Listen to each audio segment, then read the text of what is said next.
Hello tubers and groovers, welcome to this episode of Take the Fear Out of the Gear with me, Jason Bangers. And me, Mr. Chumley Warner. Today we mention the fantastic Alan the Great on the Laney monitor repair.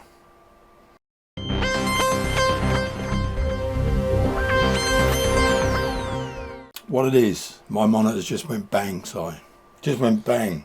As they do, yeah. I don't even think they went bang, they just didn't fire back up again. Yeah, just died, didn't it? So what do you do when something goes bang? Give it to Alan the Great. That's what you do. And what did Alan the Great do with it? Well, have a little look and you shall see. We've got here a Laney CP10 with a bit of a problem. The problem is it's got a built-in phone. Carry on now. Built-in phone. Right, so we're going to plug it in and see what happens. Apparently it made a funny noise and blew the fuses. Okay, so we disconnected the phone from inside the Laney, and now it's going to continue, eh? Well, what I was going to do is I've got a Laney CP10 making a funny noise. It blew the fuses. Just switch it on. Ooh. Yeah, right. Okay, so we've got a bit of a problem there.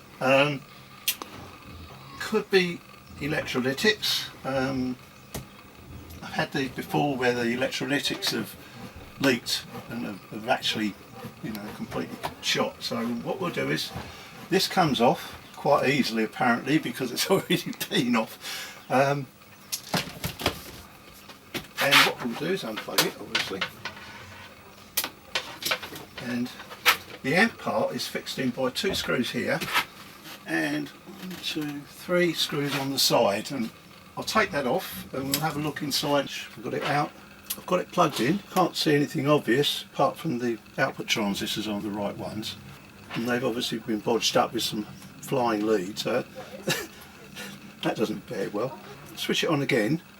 And what I have noticed, if you look at the speaker cone very quickly, because it could damage the speaker, it pulls the speaker in. So one of these is short circuit. Right, so what I'm going to do is I'm just going to do a quick check on these finals and see what's what. So I've got my meter just set to continuity. So that's how you can check a transistor. I've got it on the collector. I'll put it on that side. Nothing on that side. So actually that one's okay. I'll come to this one. Now that's short. Short all the way round. So that one is faulty, and that is what's causing the offset to pull that in and make that nasty noise. So that needs to be, we have to replace both of them obviously because they're not the right ones. Got to find out which of these transistors are the right ones and then replace them, and it should be good to go. I've been totally confused with this amp. It seems that these flying leads which go onto the transistor, which are on the emitter and on the base of the transistor, which I said, oh, they put the wrong transistors in. Well, they haven't. They were the right transistors. It seems that they've made the printed circuit board wrong. The collector on these transistors are in the middle, so they go straight into the board. There's no problem, but the base and the emitter pins and the positions for them on the board are reversed. So consequently I think they must have realised afterwards and say, oh, how are we going to get over this? Well, all you can do is put a couple of flying leads on and then twist them over and then solder them onto the pins.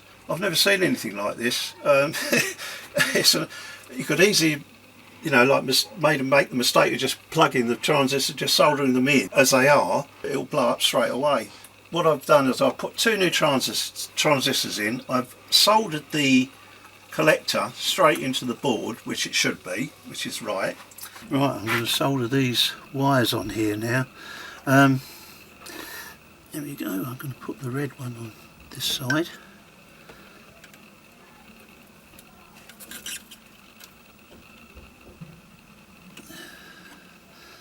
And the white one on this side.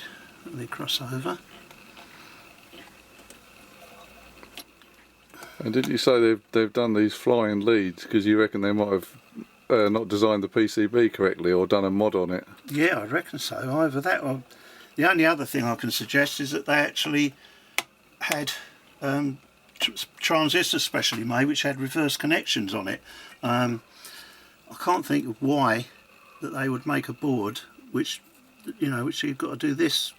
It just doesn't seem, you know, seem right to me. I just, you know, I'd like to see another one and see what they've done. You know, one that's got the original transistors in it, and see what see how it's been done. So if you're replacing the transistors, then yeah, you've got to be don't solder them directly in the board. directly in the board. You need to check it, because they most likely need these flying leads on them. Yeah.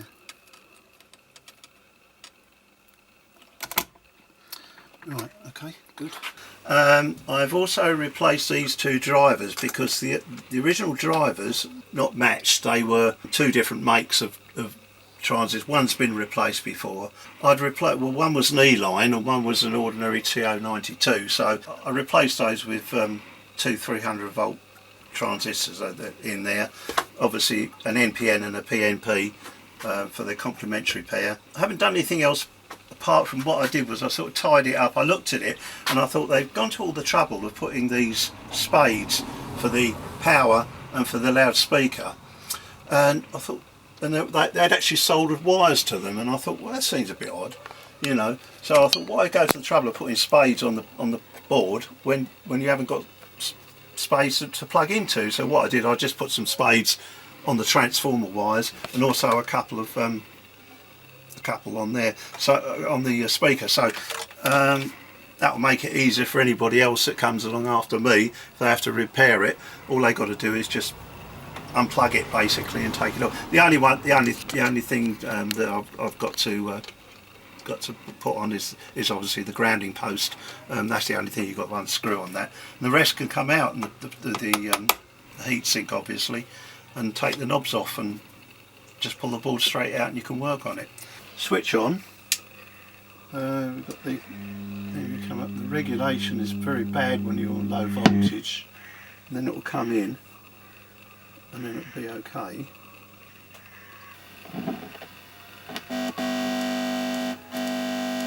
It's all working, but we've got got another problem here. So is that on the base pot then, Al? That's the base pot, yeah. Yeah. That's not just noise from the base pot, it's got DC across it. It's got DC across it, let's have a look. Even moving the wires, it's almost like it's microphonic.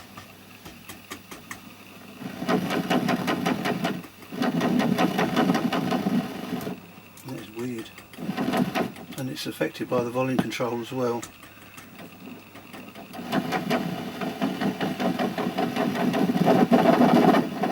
That is really weird. So I'm going to have to look into that, see why that's doing it. Trace it down that the base pot was open circuit. Right. So I didn't actually have a new one, so I looked in my spares and I thought, oh, I found one exactly the same value, the same taper. So I put it in and tried it, and it was fine. The only thing is, when I come to put the knob back on again, for some reason the one that I put in, the flat was on the opposite side of the pot, so the knob has, unfortunately, back to front, it actually reads downwards and it doesn't read on the numbers, but still, I mean, it's neither here nor there. You can get, it's only a base pot, so once you set it up it doesn't really matter too much. So I'll plug it in and we'll try it and see how it sounds. Just put an input into it, put it into line. Right.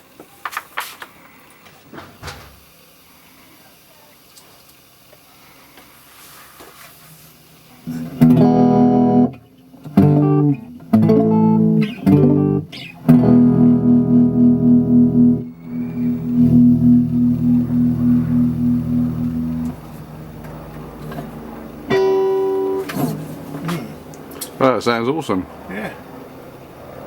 And you've given it a bit of TLC as well. So yeah, I redid the cabinet. Switch that off. I redid the cabinet and all the Tolex was coming adrift, and so I've glued that all down, and also this was all coming adrift. I redid this and re-screwed it all. You put some new feet on as well, did you say? New feet on the back. New feet on the back there. Some rubber feet, look, just to keep it off the floor. It didn't have any feet on it, so they'd all been lost over the years. So yeah, I put some of them on. I redid the handle. The handle was virtually falling off, so I actually repacked the handle out. What I did was I put some heat shrink on. As I said before, I'm quite addicted to heat shrink, and it's quite handy for all sorts of things. And I put some heat shrink inside, and then I painted all these two, which are rusty. Yeah, and I sprayed the whole thing with with silk paint, and it's all come up, you know, all the little dings and everything all disappear. So yeah, so basically it just makes it look a bit better, you know, it makes it look nicer. So yeah, so give it a bit more of a lease of life. You know, they're not worth a great deal, but they're good. You know, when they're working, they're good, and they do the job. Awesome. It looks brand new. Al's done it again. We're back to the studio then, and just got to say goodbye from Al. Yeah, goodbye. Puff the magic dragon, and my monitors are working again. Thanks, Alan. Thank you so much, mate. I haven't rung you yet to thank you. Wanted to make this video instead. Yeah. So thank you so much, brother. I will give you a call and sort you out a drink. Don't worry. And how good does that monitor look? Because he's done a bit of sprucing, hasn't he? He's just cleaned it up. It looks brand new now. I mean, it looks so good now that I don't want to take it out. I'm gonna use it now in the studio. Yeah, that sounds like a plan, doesn't it? For my electric drum kit, because I need some monitoring for that. I've got a PA system in here, and it's too much for that really. So it's going to go round there. If you've got an electric drum kit, get a good sounding pair of monitors and have them ran on the floor, and that will feel more realistic. That's just a drummer thing, yeah. But thanks, Alan. You've done a great job. Hope you enjoyed that video. Hey, Si? It was informative, wasn't it? Very informative. The man's a genius. That's all I can say. So thanks for watching this episode of Take the Fear Out of Gear with me, Jason Bangers. And me, Mr. Chumley Warner. Don't forget to hit the like. Subscribe. Please share with your friends and click that bell. All right, we'll see you on the next one, guys.